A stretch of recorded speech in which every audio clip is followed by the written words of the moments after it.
So, now we are going to deal with the authenticity of the Kathāvatthuppakaraṇa.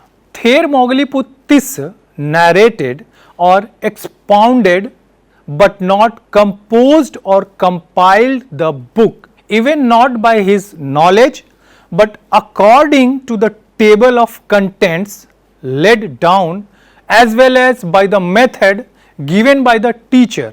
Teacher means the Buddha, and hence the entire Kathāvatthu become the word of the Buddha, that is the Buddha Bachan. According to tradition, the Buddha, as a mark of gratitude to his mother, who was born in Tawatim's Lok, preached the Abhidhamma to his mother, Dev and others continuously for 3 months. Buddha then laid down the table of content and finished teaching Dhamsangadi, Vibhang, Dhatu Katha and Puggalpanyati to them. Then he foresaw and forecasted that after some 218 years of his demise, that is Mahaparinibban, when the turn for expounding the Kathāvatthuppakaraṇa shall arrive, the greatly wise Thermogaliputtis would hold the joint recitation.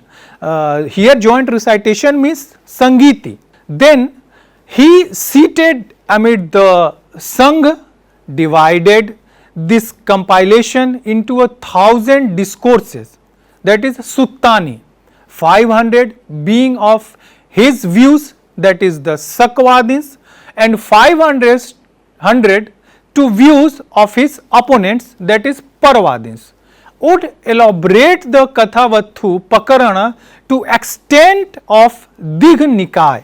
The Buddha himself repeated all of it to Sariputta, and then Sariputta repeated all the 6 Pakaranas to his 500 pupils by referring and quoting 500 suttas, each from orthodox, that is Sakvad doctrine, and heterodox, that is a Parvad doctrine. We see that the Buddha did the establishment of the Matikas and planning regarding their future development. Thus, it can be drawn that there are 2 parts of Kathāvatthuppakaraṇa. First, the Matikas, and second, the development of the Matika. We see the Buddha did the establishment of the Matikas himself, as Thermogaliputtis did the analysis and development of Matikas. However, this does not solve the problem. Moreover, it is challenging to identify in the present Kathāvatthuppakaraṇa which we have today, that how many portions are the Matikas and how many portions are the explanations. In answer to it, it can be said that the Buddha Bachan are of 2 types. Now we are going to classify Buddha Bachan. So we see that Buddha Bachan are of 2 types. The first is Buddha Bhasit and second is Buddha Anumodit. Concerning Buddha Anumodit, it can be said that in the Tipitaka there are so many suttas which the pupils of the Buddha preached, or which are preached by by the peoples of the Buddha or the disciples of the Buddha. Later we see that they were responded to by the Buddha, and they were also considered the Buddha Bachan. For example, Sammaditthi Sutta was preached by the Sariputta. Madhupindak Sutta is another example which was preached by the Mahakatyayana. Later, these suttas were responded to by the Buddha. Therefore, they are considered as a Buddha Bachan.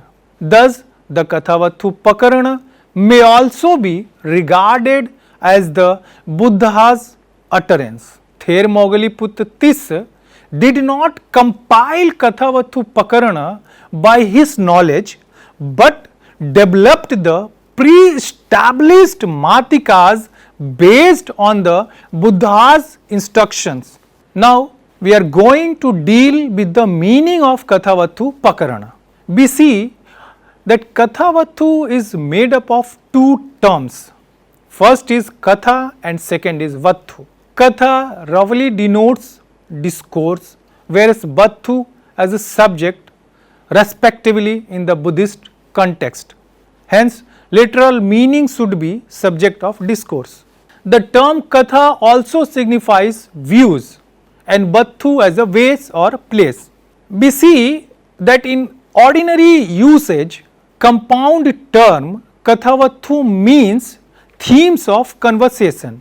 But we see in ordinary usage, the compound term Kathāvatthu means themes of conversation. But the term Kathāvatthu is generally employed to subject of discourse or discussion or argument. However, the name has been translated as points of controversy or subject of discourse. This is the English translation of the Kathāvatthu. It is also stated as a text dealing with dispute. According to text, Katha also signifies speech, story, talk, subject of conversation or narrative, and Vattu as a subject of discussion. However, the term Katha also signifies discussion, tale or account, and we see Vattu as a substance, object, thing, matter, occasion, cause, plot, subject, story or narrative.